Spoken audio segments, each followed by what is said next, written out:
Good morning बच्चों। जैसा कि अपना टॉपिक चल रहा था लोकतंत्र, और लोकतंत्र में भी हमारा टॉपिक जो चल रहा था, क्या लोकतंत्र योग्य व्यक्तियों का शासन है या अयोग्य व्यक्तियों का शासन है। यानी लोकतंत्र में हमने लोकतंत्र का अर्थ, विशेषताएं, लोकतंत्र के गुण दोष करने के बाद नेक्स्ट अपन करते हैं लोकतंत्र। एक नंबर हमने कर लिया था लोकतंत्र योग्य व्यक्तियों का शासन है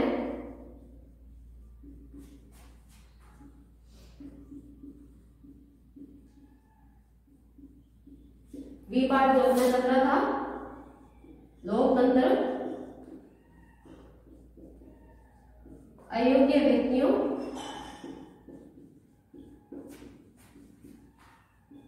या अपन कह सकते हैं अक्षम व्यक्तियों का शासन है।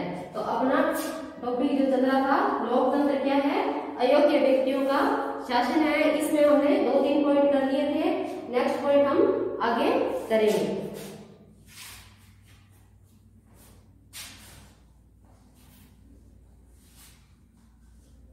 इसमें अपना पहला पॉइंट था, यानी पहला क्या था, लोकतंत्र योग्य व्यक्तियों का शासन नहीं है, जो हमने कर लिया था। दूसरा है लोकतंत्र अयोग्यता का शासन है, ये अपन करेंगे। यानी क्या है, सर्वोत्तम शासन है लोकतंत्र।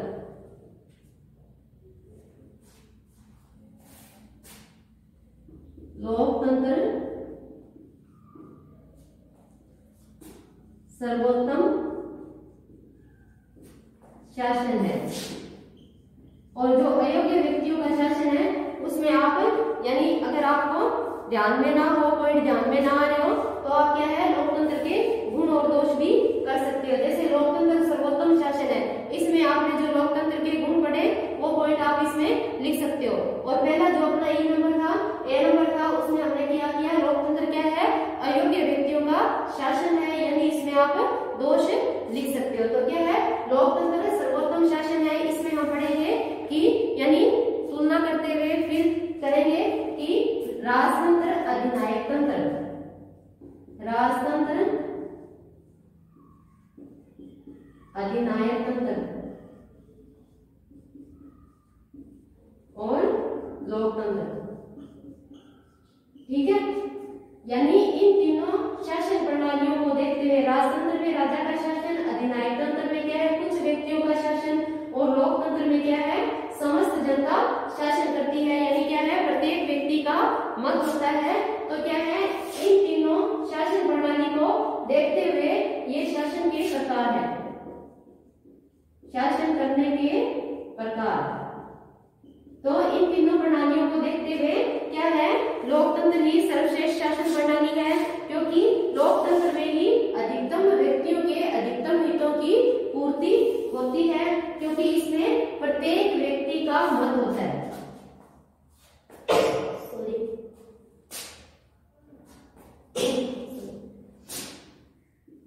प्रत्येक व्यक्ति का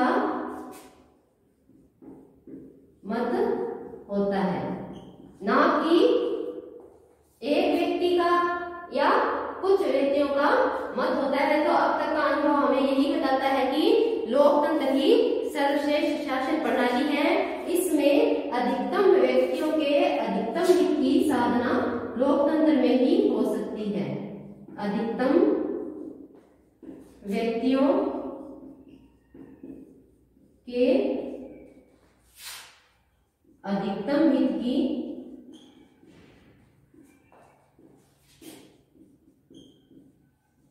की साधना लोकतंत्र में ही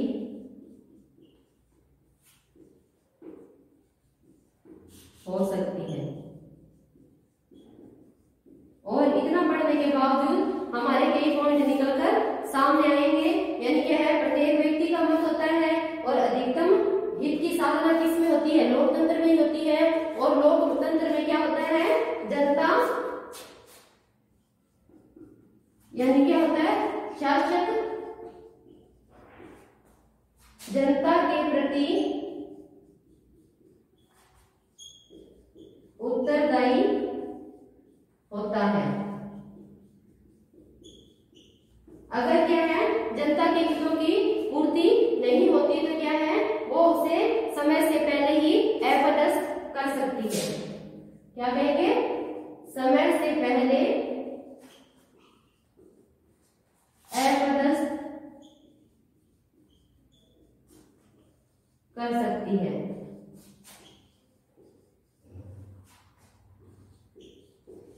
और हम इसमें क्या कहेंगे, यानी क्या है बहुमत का शासन होता है। क्या? लोकतंत्र। बहुमत का शासन। और क्या है इसमें क्या है जनता की मांग को सरकार तक कौन पहुंचाता है? राजनीतिक दल। राजनीतिक दल वो मीडिएटर के रूप में कार्य करते हैं सरकार और जनता के बीच। किसके बीच? सरकार और जनता के बीच। यानी क्या है मीडिएटर के रूप में कार्य करते हैं राजनीतिक दल, यानी ये जो कैंडिडेट होते हैं वो जनता द्वारा चुने होते हैं और जनता की समस्या और हित को ध्यान में रखते ही वे कार्य करते हैं। और क्या है यानी इसे ही हम बहुमत का शासन भी कहते हैं। अब हम आगे करेंगे इतना पढ़ने के बावजूद बुक की लैंग्वेज में।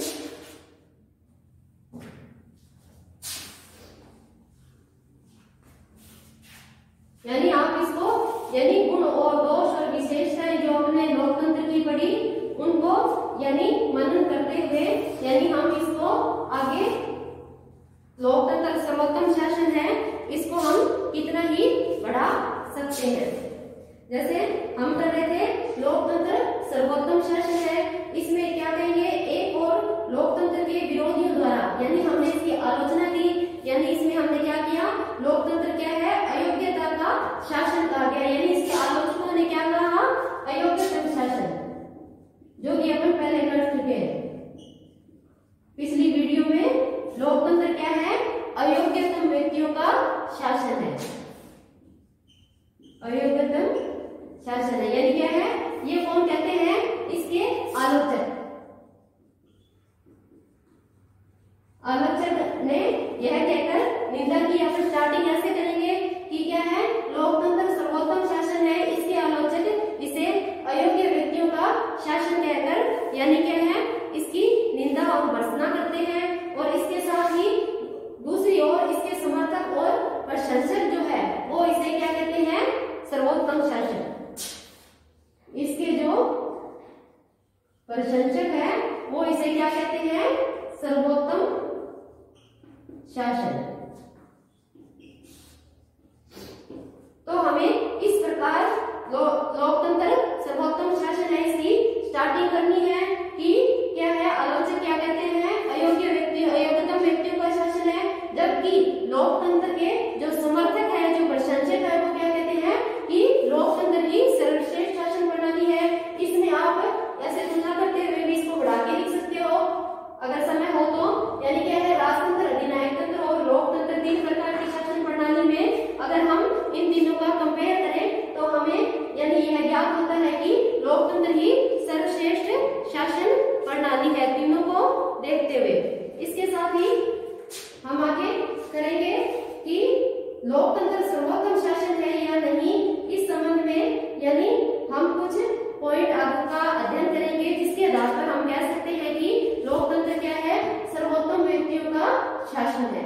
इसमें सबसे पहले है यानी क्या है श्रेष्ठ शासन व्यक्ति की स्वतंत्रता और उसकी गरिमा में आस्था रखते हुए व्यक्ति को साध्य और शासन को साधन मात्र समझता है। यानी क्या है श्रेष्ठ व्यक्तियों का शासन इसको सिद्ध करने के लिए यानी लोकतंत्र सर्वोत्तम शासन है श्रेष्ठ व्यक्तियों का शासन है, इसको सिद्ध करने के लिए हम आगे कुछ तर्क देंगे जिसमें हम कहेंगे कि लोकतंत्र में यानी पहले क्या है व्यक्ति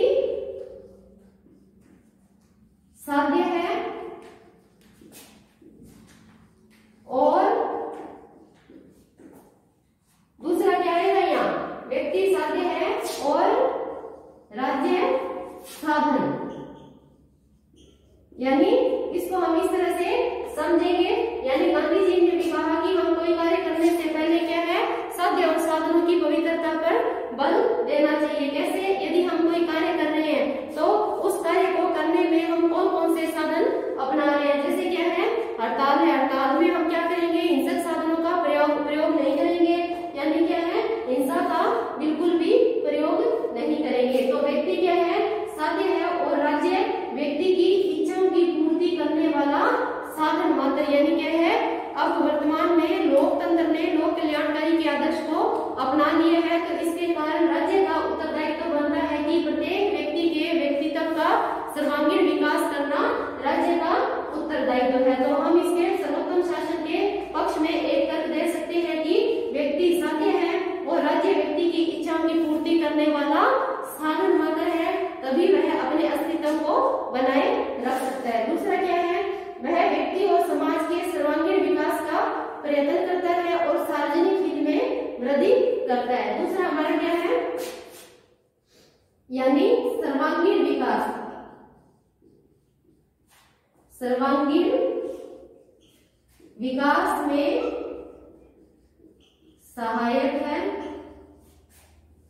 यानी क्या है, लोकतंत्र क्या है, सर्वांगीण विकास में सहायक है, यानी किसके, व्यक्ति के, यानी व्यक्ति के सामाजिक, आर्थिक, राजनीतिक और यहाँ तक कि सांस्कृतिक और क्या है, मानसिक विकास के लिए, यानी क्या है, राज्य एक सहायक के रूप में कार्य करता है। यानी सर्वांगीण विकास किस में संभव है, लोकतंत्र में ही संभव है, और लोकतंत्र में ही व्यक्ति अपने, इसमें ये ध्यान रखना कि व्यक्ति अपने विवेक का प्रयोग कर सकता है, जबकि राजतंत्र और अधिनायक तंत्र में क्या है, अपने विवेक का प्रयोग नहीं कर सकता।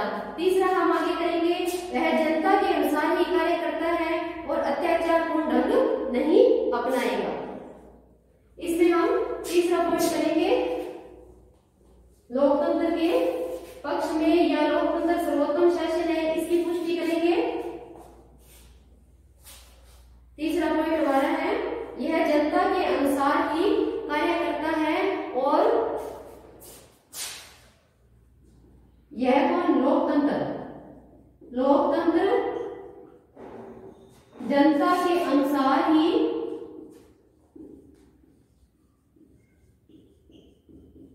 कार्य करता है,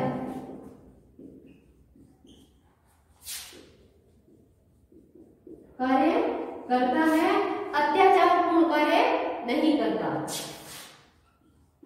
अत्याचारपूर्ण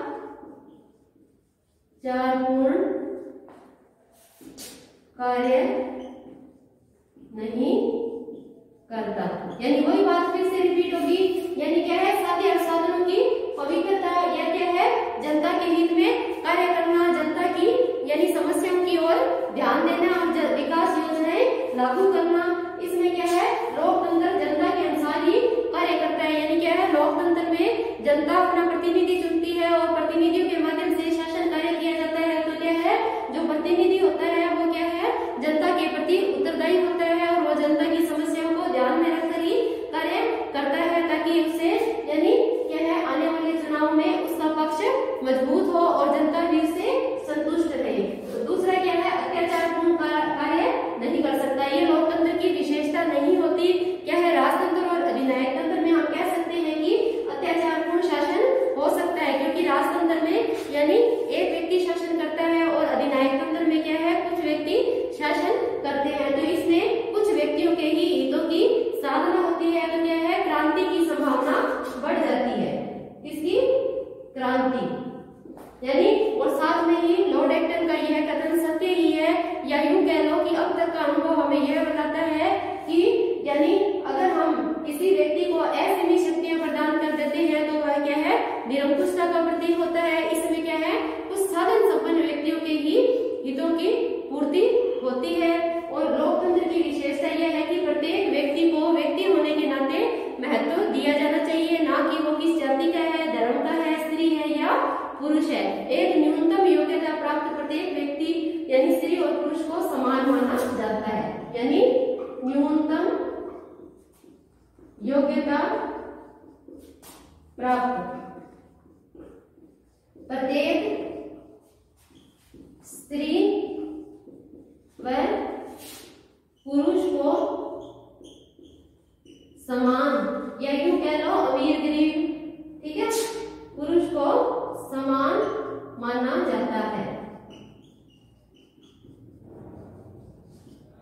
समान माना जाता है। इसके साथ ही हम नेक्स्ट पॉइंट करेंगे, यह कार्यकुशल व स्थायित्व के गुणों से युक्त होता है और यह सामान्य काल तथा संकट काल दोनों में ही पर्याप्त शक्तिशाली होता है। यानी क्या है, कार्यकुशल होता है और स्थायित्व पाया जाता है। चौथा पॉइंट,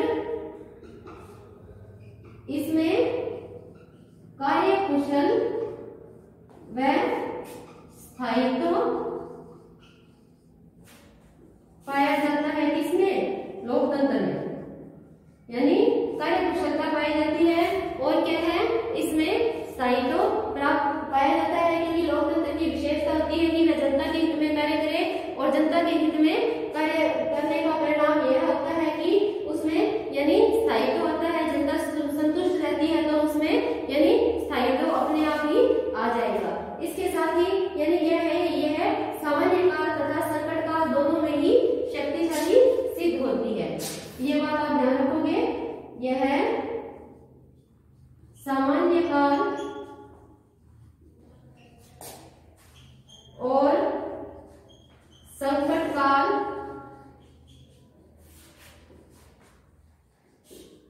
दोनों में ही उपयुक्त मानी जाती है। उपयुक्त मानी जाती है। जबकि हमने क्या राजतंत्र और विधायक तंत्र में पढ़ा कि क्या है, इसमें क्या है, क्रांति या डिसीजन लेने की क्षमता जल्दी होती है, लेकिन लोकतंत्र में नहीं। लेकिन लोकतंत्र में ये दोनों ही गुण पाए जाते हैं कि यह सामान्य काल और संकट काल क्या है, दोनों में ही उपयुक्त मानी जाती है। इसके साथ ही हम नेक्स्ट पॉइंट करेंगे, यह व्यक्ति को नागरिक व नैतिक शिक्षा प्रदान करती है और राष्ट्रीय चरित्र के उत्थान में सहायक होती है। किसके, यानी राष्ट्रीय चरित्र के निर्माण में सहायक होती है। इसके आगे का पॉइंट हम करेंगे, मनुष्य में क्या है, राजनीतिक चेतना और स्वतंत्रता के भाव उत्पन्न करती है। कौन सी विशेषता, लोकतंत्रात्मक शासन व्यवस्था को अपन करेंगे। यानी यह संगठन की दृष्टि से सरल है और जिसमें सामान्य व्यक्ति इसे समझ सके, इसके अनुसार कार्य कर सके। यानी क्या है, इसका संगठन इतना जटिल नहीं है और यह क्या है, साधारण व्यक्ति की पहुंच से बाहर नहीं है और साधारण व्यक्ति इसे आसानी से समझ सकता है। आगे क्या है, जो मैंने अभी आपको बताया, यह व्यक्ति को नागरिक व नैतिक शिक्षा प्रदान करता है। यह व्यक्ति को नागरिक यानी क्या है, व्यक्ति अपने विवेक का प्रयोग यानी अपनी इच्छा का प्रयोग, अपनी इच्छा से मत देने का प्रयोग किसमें, लोकतंत्र में ही कर सकता है। नागरिक और नैतिक शिक्षा प्रदान करता है।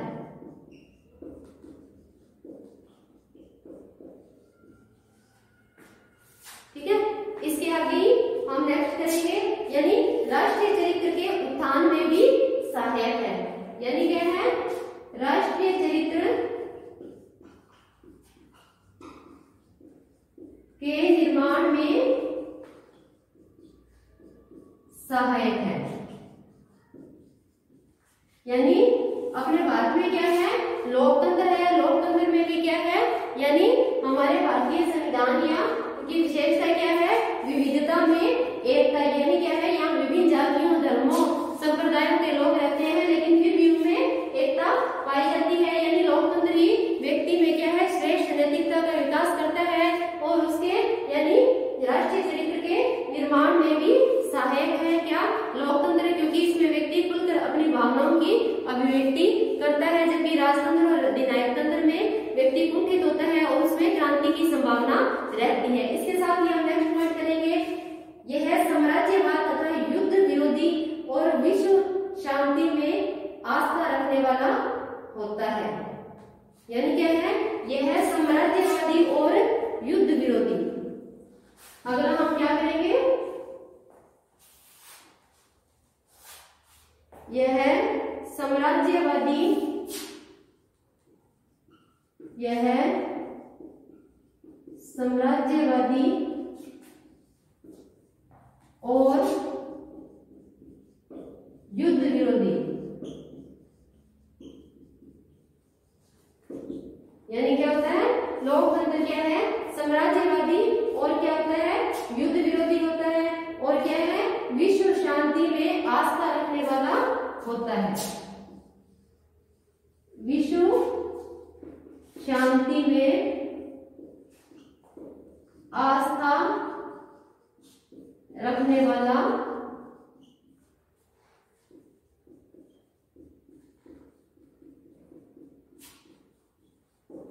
यानी साम्राज्यवाद क्या है, साम्राज्यवाद विशेषता किसकी है, राजतंत्र या अधिनायक तंत्र। इसमें मैं आपको साम्राज्यवाद का अर्थ बता रही हूँ। साम्राज्यवाद क्या होता है, यानी क्या है, साम्राज्य विस्तार की लालसा, यानी क्या है, दूसरे राष्ट्रों को हड़प कर अपने अधीन कर लेना और अपनी नीतियों को यानी उन पर दूसरे राष्ट्रों पर लागू करना और उनकी नीतियों को खत्म करना। और युद्ध विरोधी यानी क्या है, यानी राजतंत्र और अधिनायक तंत्र में क्या है, व्यक्तियों के यानी एक कुछ व्यक्तियों के ही या साधन संपन्न व्यक्ति कह लो या क्या है, शक्तिशाली व्यक्तियों के ही हितों की पूर्ति होती है। पुलिस, न्यायालय, जेल और सभी जो बड़ी बड़ी संस्थाएं हैं, इन पर क्या है, अमीर व्यक्तियों का ही एकाधिकार होता है। तो ऐसे में क्या है, युद्ध विरोधी वातावरण यानी क्या है, युद्ध की संभावना बढ़ जाती है। तो इस दृष्टि से लोकतंत्र ही सर्वश्रेष्ठ शासन प्रणाली है जो कि हम कर रहे हैं, और जो विश्व शांति में आस्था रखने वाला होता है। यानी हमारे देश की यानी लोकतंत्र की क्या विशेषता है कि वसुधैव कुटुंबकम की धारणा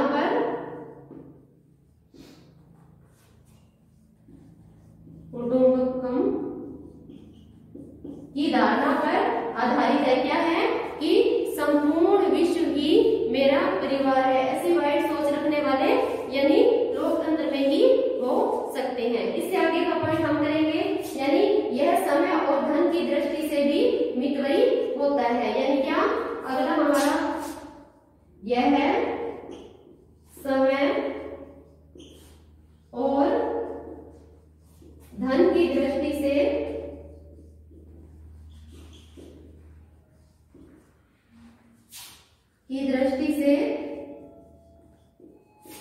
मितव्ययी होता है।